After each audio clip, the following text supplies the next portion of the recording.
ห้าวมาให้เว้าเลยแต่ก่อนมื้ออื่นออกสนาม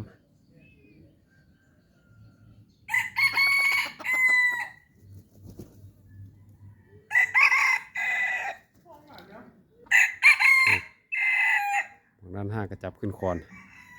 ไป4-5 มื้อไก่ตัวงาม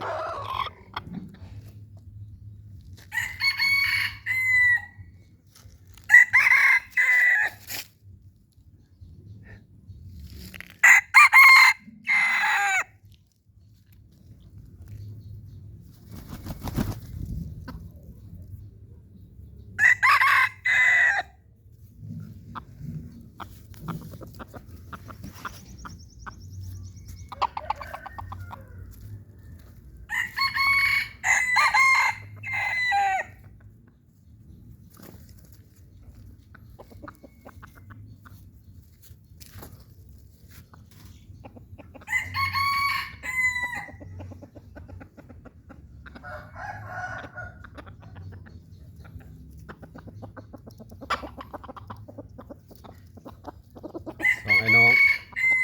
พ่อเดียวกันคนละอายุ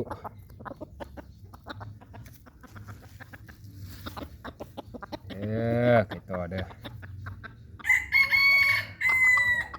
ไก่ต่องามๆ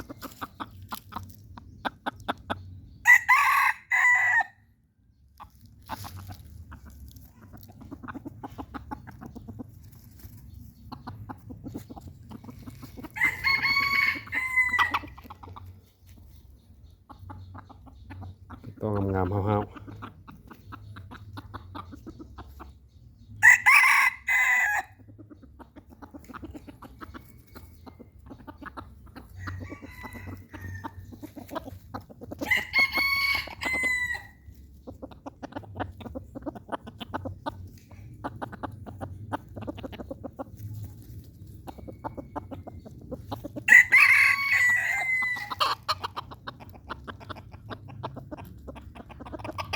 ห้าวสุด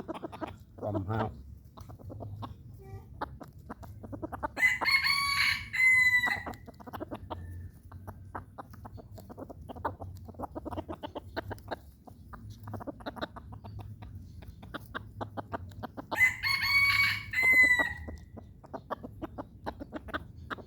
แต่ว่าเสียงคันมันจะม่วนเนาะ